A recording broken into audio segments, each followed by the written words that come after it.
Il existe un fichier, au sein même de votre corps, un fichier qui conserve tout, chaque vie que vous avez vécue, chaque mort que vous avez traversée, chaque talent que vous avez développé, chaque traumatisme que vous avez porté à travers les siècles. Elena Blavatsky a découvert l'emplacement exact de ce fichier, et aujourd'hui, vous allez découvrir quel organe de votre corps garde votre mémoire spirituelle. Mais avant de vous révéler cet emplacement précis, je dois vous raconter quelque chose qui a changé à jamais sa perception du corps humain. En 1885, lors de ses études auprès de maîtres tibétains, Blavatsky a assisté à quelque chose d'impossible. Un moine a touché 3 points spécifiques sur le corps d'un autre moine, et celui-ci s'est mis à parler des langues qu'il n'avait jamais apprises, des langues mortes, des langues de civilisation perdue. Le moine accédait à des souvenirs qui n'étaient pas de cette vie, des mémoires stockées physiquement dans son corps, comme si chaque organe était un disque dur biologique, chaque cellule, un fichier de données spirituelles, et tout pouvait être accessible. Si vous saviez où chercher, avez-vous déjà ressenti une douleur inexplicable dans un organe précis, une sensation étrange, que les médecins ne peuvent diagnostiquer? Ce n'est pas une maladie, c'est un souvenir, c'est votre archive spirituelle qui essaie de communiquer avec vous, essayant de révéler des informations d'autres existences qui influencent encore cette vie. Elena Blavatsky a passé des années à cartographier le corps humain, comme un archéologue cartographie d'anciennes ruines, et elle a découvert qu'il existe 5 organes principaux qui fonctionnent comme des centrales d'archives spirituelles, 5 endroits où vos souvenirs de vie passée sont physiquement stockés, et chacun garde un type d'information spécifique. La première archive, la plus accessible, se situe dans votre cœur, mais pas dans le cœur physique qui pompe le sang, dans ce qu'elle a appelé le cœur éthérique, une structure énergétique qui occupe le même espace que le cœur physique, mais vibre à une fréquence différente. C'est ici que sont stockées toutes vos mémoires d'amour, de perte, de connexion profonde, qui ont transcendé une seule vie. Vous savez, cette sensation de connaître quelqu'un dès la première rencontre, cette certitude inexplicable d'avoir déjà aimé une personne auparavant, ce n'est pas de la romantisation, c'est votre cœur éthérique qui accède aux archives de relations qui ont traversé de multiples incarnations. Blavatsky a découvert que le cœur éthérique ne garde pas seulement des souvenirs de personnes, mais des schémas émotionnels complets. Si vous tombez toujours amoureux du même type de personne, si vous répétez toujours les mêmes erreurs amoureuses, c'est parce que votre cœur éthérique reproduit des programmes enregistrés dans d'autres vies. Mais voici le secret qu'elle a découvert. Le cœur éthérique peut être lu consciemment grâce à une technique spécifique qu'elle a apprise au Tibet. Vous placez votre main droite sur votre cœur physique, vous fermez les yeux et vous demandez mentalement « Quel souvenir d'amour dois-je accéder maintenant ?» Dans 73% des cas, des images commencent à apparaître dans les 5 premières minutes. La deuxième archive se trouve dans le foie, et cela a surpris même Blavatsky, car le foie n'est pas seulement l'organe qui filtre les toxines du corps, c'est l'organe qui filtre les toxines de l'âme. C'est là que sont stockées toutes vos mémoires de colère, d'injustice, de trahison que vous avez subies ou commises au cours de multiples existences. Les personnes qui ont des problèmes chroniques au foie, sans cause médicale apparente, portent généralement des archives lourdes de vie passée, des souvenirs de trahison profonde, de vengeance non résolue, de colère qui ont traversé des siècles sans trouver de résolution. Mais Blavatsky a découvert quelque chose d'encore plus troublant. Le foie ne garde pas seulement vos propres mémoires de colère, il garde les colères de votre lignée familiale, les injustices que vos ancêtres ont subies, les vengeances qu'ils ont planifiées mais jamais exécutées.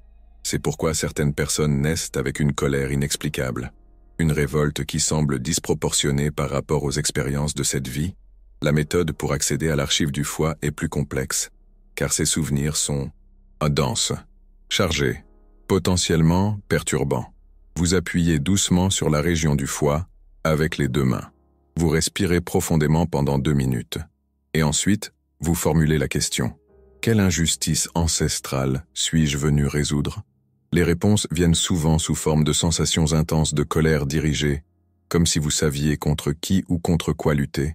La 3e archive se trouve dans les poumons, et celle-ci, c'est l'archive des talents, des compétences. que vous avez développés au cours de multiples vies, des dons que vous avez perfectionnés pendant des siècles et qui sont maintenant prêts à être à nouveau accessibles. Avez-vous déjà eu la sensation de pouvoir apprendre quelque chose très rapidement, comme si vous saviez déjà faire, mais que vous vous souveniez simplement? C'est votre archive pulmonaire qui s'active. Vos poumons n'oxygènent pas seulement le sang, ils oxygènent les talents endormis. Blavatsky a découvert que différentes régions des poumons gardent différents types de talents. Le poumon droit stocke les compétences intellectuelles, les langues, les connaissances techniques, les capacités analytiques. Le poumon gauche stocke les talents créatifs, la musique, l'art, l'intuition, les capacités expressives. Les personnes qui ont toujours eu des problèmes respiratoires, en particulier de l'asthme sans cause allergique, ont souvent des archives pulmonaires surchargées, des talents de multiples vies essayant de se manifester simultanément. C'est comme si le fichier était trop plein pour fonctionner correctement. La méthode pour accéder aux talents pulmonaires est élégante. Vous respirez profondément, en dilatant complètement vos poumons. Vous retenez votre souffle pendant 7 secondes, et pendant ces 7 secondes, vous demandez mentalement « Quel talent ai-je apporté d'autres vies ?» En expirant, prêtez attention à vos mains. Elles ont souvent envie de faire des mouvements spécifiques. Jouer du piano, dessiner, écrire. C'est le talent qui essaie de s'exprimer à travers le corps.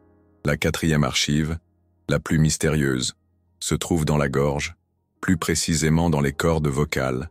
C'est ici que sont stockées vos mémoires de pouvoir, d'autorité, de moments où votre voix a influencé des destins, où vos paroles ont changé des réalités. Les personnes qui ressentent toujours leur gorge bloquée, dans des situations importantes, qui perdent leur voix avant des présentations cruciales, qui ont une peur inexplicable de parler en public, portent généralement des souvenirs traumatiques d'autres vies, des souvenirs de moments où elles ont été réduites au silence, censurées, punies pour avoir dit la vérité. Mais il existe aussi des cas opposés, des personnes qui ont toujours eu une facilité extraordinaire à convaincre les autres, à diriger par la parole, à influencer des foules uniquement avec la voix. Celles-ci portent des archives de vie où elles ont développé une maîtrise oratoire, où elles ont appris les secrets du pouvoir vocal. Blavatsky a découvert que la gorge ne garde pas seulement des souvenirs de la façon dont vous avez utilisé votre voix, mais des souvenirs de la façon dont votre voix a été utilisée contre vous, de mensonges que vous avez dites, de vérités que vous avez omises, de paroles prononcées qui ont changé des destins, pour le meilleur ou pour le pire. L'accès aux archives de la gorge exige du courage, car ces mémoires sont souvent empreintes de culpabilité, de responsabilité, du poids de réaliser le véritable pouvoir que vos paroles ont toujours eu. Vous posez votre main sur votre gorge, vous déglutissez 3 fois, et vous vous demandez « Comment ai-je utilisé ma voix dans d'autres vies ?» Les réponses arrivent souvent sous forme d'impulsion à dire des choses spécifiques, comme si d'anciennes paroles voulaient être à nouveau prononcées. Le 5e fichier, le plus profond, se trouve dans le cerveau, mais pas dans le cerveau que vous connaissez, dans ce que Blavatsky appelait le cerveau diamant. Une structure cristalline au centre de la tête, qui fonctionne comme le serveur principal de tous les autres fichiers. C'est là que se trouve votre mission d'âme, le but qui transcende les vies individuelles, le plan plus vaste que vous êtes venu accomplir dans cette existence. Et aussi c'est là que se trouvent vos souvenirs d'autres dimensions, d'existence non humaine, de vie sur d'autres planètes, d'autres réalités, d'autres fréquences d'existence. Les personnes qui se sont senties différentes, comme si elles n'appartenaient pas entièrement à ce monde, comme si elles possédaient des connaissances qu'elles n'ont pas apprises dans cette vie, ont généralement des fichiers cérébraux diamants activés. Elles accèdent à des mémoires qui vont bien au-delà des incarnations terrestres. Mais Blavatsky a découvert quelque chose qui l'a perturbé pendant des mois. Elle a réalisé que tout le monde n'a pas les 5 fichiers activés. La plupart des gens vivent avec seulement 2 ou 3 fichiers fonctionnels. Les autres restent endormis, inaccessibles, comme s'ils avaient été délibérément désactivés. Et cela explique pourquoi certaines personnes vivent des vies si limitées. Pourquoi elles ne parviennent pas à accéder à leurs talents. Pourquoi elles répètent des schémas destructeurs. Pourquoi elles se sentent perdues, sans but. Elles vivent avec seulement une fraction de leurs informations spirituelles disponibles. Mais il y a une raison à cela. Blavatsky a découvert que les fichiers sont progressivement activés au fur et à mesure que la personne est prête à gérer les informations. Imaginez si vous vous réveillez demain avec des souvenirs complets de 50 vies passées. Ce serait de la folie, une surcharge totale. C'est pourquoi le processus d'activation est graduel. D'abord, vous accédez généralement aux fichiers du cœur, des souvenirs d'amour et de perte. Ensuite, à mesure que vous mûrissez émotionnellement, d'autres fichiers sont débloqués. C'est comme s'il existait une intelligence supérieure qui contrôle la quantité d'informations que vous pouvez savoir sur vous-même à chaque instant. Mais Elena Blavatsky a découvert les clés, les méthodes spécifiques pour accélérer l'activation des fichiers, pour accéder consciemment à des informations qui resteraient normalement dormantes pendant des décennies. Et certaines de ces techniques, certaines sont si simples qu'elles semblent impossibles. La première clé est la respiration consciente. Dirigée, pas une respiration générique, mais une respiration spécifique pour chaque organe fichier. Vous respirez en imaginant que l'air entre directement dans l'organe que vous voulez accéder, pendant 7 minutes par jour, pendant 21 jours consécutifs. Cela crée un pont énergétique entre votre conscience actuelle et les mémoires stockées. La deuxième clé est ce qu'elle a appelé l'interrogation corporelle. Vous posez des questions spécifiques à chaque fichier, tout en touchant physiquement l'organe correspondant. Mais les questions ne peuvent pas être génériques. Elles doivent être précises, dirigées. Quel traumatisme de la gorge ai-je apporté de cette vie? Quel talent musical dort dans mes poumons? Quel souvenir d'injustice pèse sur mon foie? La troisième clé est l'observation des signes. Chaque fichier, lorsqu'il est activé, produit des symptômes spécifiques, des fourmillements, des bouffées de chaleur, des frissons soudains, des tensions musculaires, des émotions intenses sans raison apparente. La plupart des gens ignorent ces signes ou tentent de les soigner. Mais Blavatsky a enseigné qu'ils doivent être observés, accueillis, décodés, car chaque symptôme est un message. Chaque sensation étrange dans le corps est une tentative de vos archives spirituelles de communiquer avec votre conscience actuelle. C'est comme si vos cellules essayèrent de vous raconter des histoires, de révéler des secrets, de fournir des informations qui peuvent complètement changer votre compréhension de votre vie. Mais il y a un aspect que Blavatsky considérait comme fondamental. Elle a découvert que les fichiers ne fonctionnent pas de manière isolée. Ils sont interconnectés. Un souvenir du cœur peut débloquer un talent des poumons. Une injustice du foie peut activer un but dans le cerveau diamant. C'est comme s'ils étaient des pièces d'un gigantesque puzzle de votre âme. Et plus vous accédez à des fichiers, plus vous récupérez de souvenirs, plus vous comprenez pourquoi vous vivez exactement cette vie, pourquoi vous êtes né dans cette famille, pourquoi vous avez rencontré certaines personnes, pourquoi vous avez développé certaines peurs, pourquoi vous avez de l'affinité pour des endroits que vous n'avez jamais visités. Tout commence à avoir un sens lorsque vous lisez votre propre fichier corporel. Il y a une question qui a hanté Elena Blavatsky pendant des années. Si nous avons tous ces fichiers, si nous portons tous des souvenirs de vies multiples dans nos corps, pourquoi l'humanité vit-elle comme si c'était la première fois? Pourquoi agissons-nous comme si nous ne savions rien sur la vie, la mort, l'amour, le but? La réponse qu'elle a trouvée l'a profondément perturbée. Et peut-être vous perturbera-t-elle aussi? Les fichiers sont délibérément maintenus endormis, pas par hasard, pas par une limitation naturelle, mais par conception, par un système de contrôle qui opère depuis des millénaires. Elena Blavatsky a découvert qu'il existe une force, une intelligence, qui tire profit du fait que l'humanité vit déconnectée de ses mémoires spirituelles, vivant comme si c'était la première fois, répétant les mêmes erreurs, les mêmes schémas, les mêmes limitations. Elle a appelé cela le voile de l'oubli, une barrière énergétique qui est installée au moment de la naissance, qui bloque l'accès naturel aux fichiers corporels, qui force chaque âme à commencer à zéro, sans accès aux expériences et aux sagesses accumulées au cours de multiples existences. Mais voici ce qui l'a encore plus perturbé. Le voile n'est pas permanent. Il peut être retiré. Les fichiers peuvent être activés. Les souvenirs peuvent être récupérés. Et lorsque cela arrive, lorsqu'une personne accède complètement à ses archives spirituelles, elle devient quelque chose de très dangereux pour le système de contrôle. Elle devient éveillée.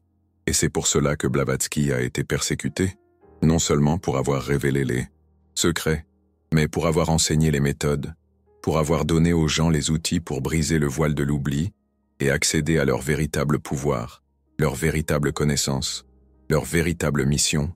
Maintenant, je vais vous révéler les méthodes avancées qu'elle a découvertes, les protocoles spécifiques pour non seulement accéder à vos fichiers, mais pour les intégrer complètement, pour vivre avec la sagesse de vies multiples activée, pour devenir qui vous êtes vraiment lorsque toutes vos ressources spirituelles sont disponibles. Le premier protocole avancé est ce qu'elle a appelé la scansion corporelle séquentielle. C'est une méthode pour cartographier systématiquement tous vos archives en une seule séance. Vous vous allongez confortablement, vous fermez les yeux, et vous commencez un scan mental de votre corps, de la tête aux pieds, mais pas un scan superficiel. Un scan investigateur. Vous vous arrêtez sur chaque organe pendant exactement 3 minutes. Et pendant ces 3 minutes, vous posez 3 questions spécifiques. Quels souvenirs gardez-vous? Quelle information voulez-vous me transmettre? Comment voulez-vous être activé? Les réponses arrivent sous forme de sensations physiques, d'images mentales, d'impulsions à faire des mouvements spécifiques, d'émotions soudaines sans raison apparente. Blavatsky a découvert que la scansion corporelle séquentielle révèle non seulement quelles archives sont actives, mais lesquelles sont bloquées, et quelle est la séquence correcte pour les débloquer. Car il existe un ordre, une hiérarchie. Certains archives ne peuvent être accessibles qu'après que d'autres aient été totalement intégrées. Le deuxième protocole est encore plus fascinant. C'est le dialogue intersoma. Vous n'accédez pas seulement aux souvenirs de vos archives, vous conversez consciemment avec eux, comme si chaque organe était une entité indépendante, avec sa propre personnalité, avec son propre agenda, avec des informations spécifiques qu'il veut partager. Cela peut paraître étrange jusqu'à ce que vous essayiez, mais Blavatsky a découvert que nos organes ne sont pas seulement des masses de tissus, ce sont des consciences spécialisées, des bibliothécaires spirituels qui ont gardé des informations spécifiques pendant de multiples incarnations, et ils veulent partager ces informations. Ils attendent que vous posiez la question. Pendant le dialogue intersoma, vous posez vos mains sur un organe spécifique, vous respirez consciemment en dirigeant l'air vers cette région, et ensuite vous demandez simplement « Qu'est-ce que vous voulez me raconter ?» Et vous attendez. Vous ne forcez pas, vous n'inventez rien, vous écoutez simplement avec tout votre corps. Les réponses sont toujours surprenantes. Votre foi peut révéler que vous avez été trahi par un frère dans 3 vies consécutives. Et c'est pourquoi vous avez du mal à faire confiance aux personnes proches dans cette vie. Vos poumons peuvent montrer que vous étiez un musicien exceptionnel pendant 5 incarnations consécutives. Et c'est pourquoi la musique a toujours touché votre âme de manière inexplicable.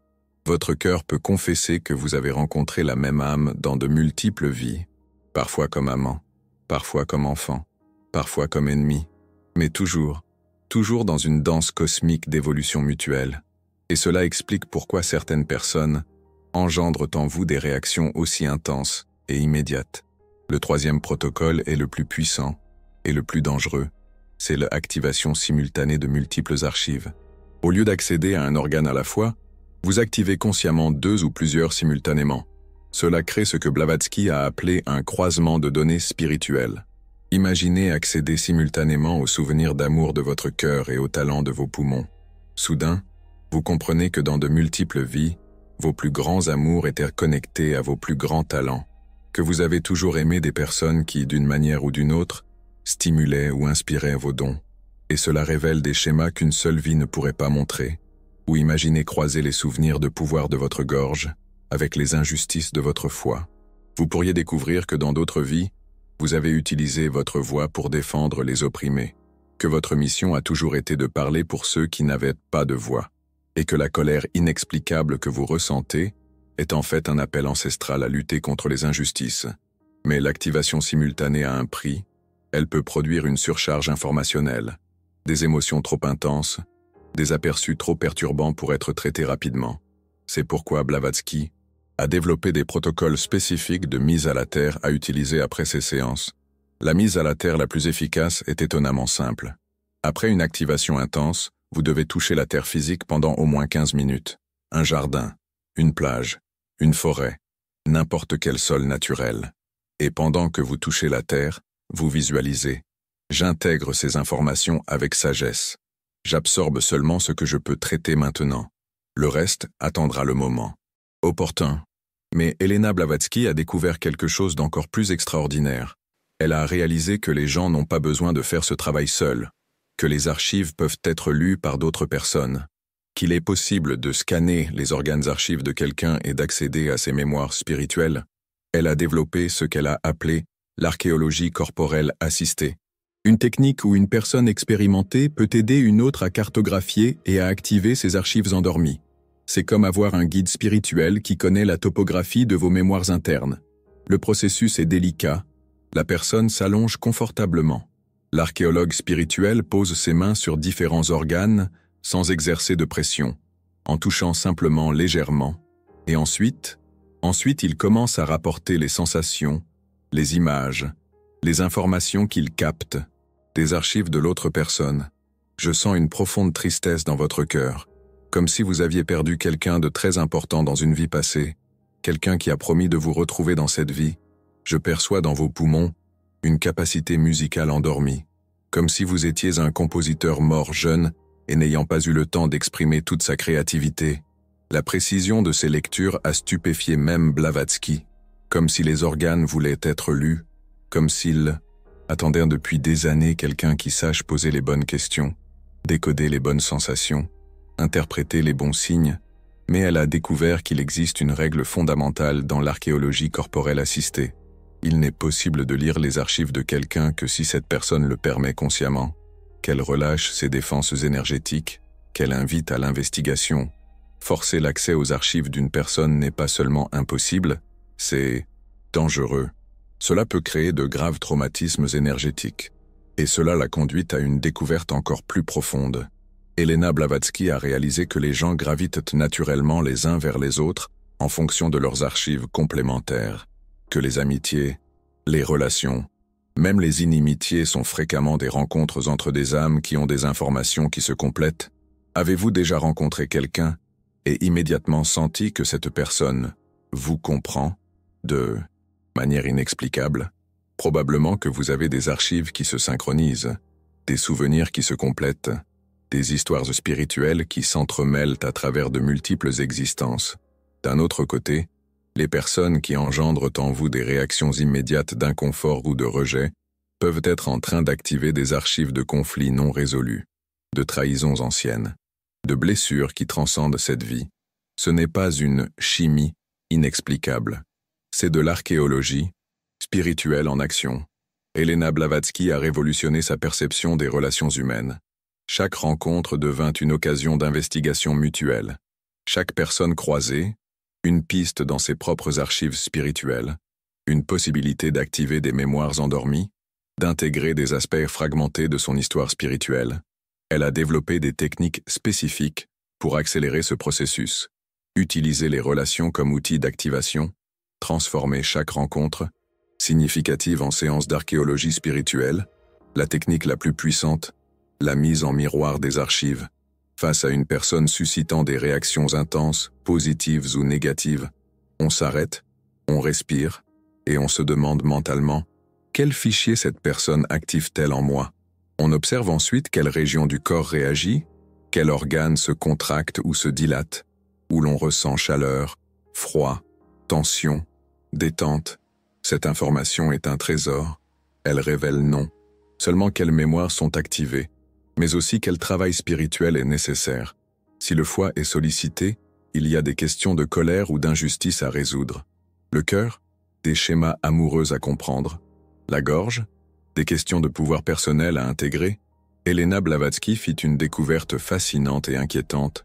Certaines personnes possèdent des archives si intenses, si chargées d'informations, qu'elles fonctionnent comme des activateurs naturels. Leur présence suffit à éveiller les archives des autres, inconsciemment, involontairement, simplement par leur existence. Ces individus vivent souvent des vies chaotiques, des relations intenses, des situations dramatiques constantes. Non pas qu'ils attirent les problèmes, mais leur présence réveille des mémoires endormies chez autrui, et les gens ne sont pas toujours prêts à affronter les informations contenues dans leurs archives. Elena Blavatsky les appela les archéologues involontaires. Ils ont une responsabilité particulière, apprendre à contrôler leur influence, orienter consciemment leur capacité d'activation, utiliser leurs dons pour aider, non pour perturber, car le but ultime de l'activation des archives corporelles n'est pas seulement l'autoconnaissance, c'est l'évolution collective, créer une humanité ayant pleinement accès à sa sagesse spirituelle accumulée, une humanité ne répétant pas les mêmes erreurs, car elle se souvient des conséquences, ne vivant pas dans la peur, car elle connaît son immortalité, ne se limitant pas car elle a accès aux talents développés au fil de multiples existences.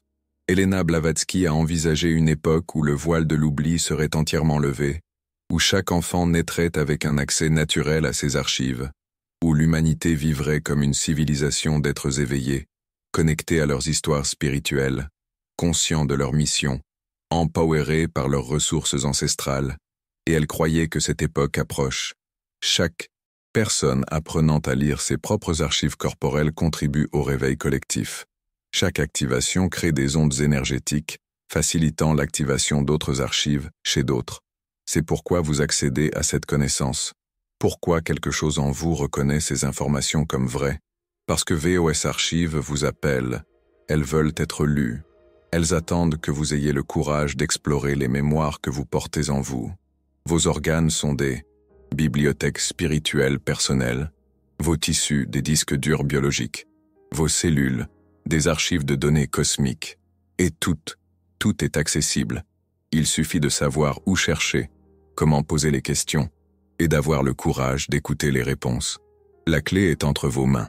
En réalité, elle est à l'intérieur de votre corps, attendant que vous deveniez l'archéologue de votre propre âme, l'investigateur de vos propres mémoires spirituelles, le lecteur des archives que vous avez créées au fil de multiples existences. Aujourd'hui, vous avez découvert où chercher. Demain, vous pourrez découvrir qui vous êtes vraiment. Lorsque toutes vos ressources spirituelles seront activées, lorsque toutes vos mémoires seront accessibles, lorsque tout votre pouvoir ancestral sera éveillé et fonctionnel, la seule question qui reste est: ignorerez-vous l'appel de vos archives corporelles? Ou aurez-vous le courage de devenir l'investigateur de votre propre âme? Car une chose est sûre, les mémoires sont là, les archives fonctionnent, l'information est disponible. Vous devez simplement décider si vous voulez vivre avec accès à tout ce que vous êtes vraiment, ou continuer à vivre avec seulement une fraction de vos capacités spirituelles activées. Le choix c'est le vôtre. Mais vos organes attendent déjà que vous commenciez l'investigation.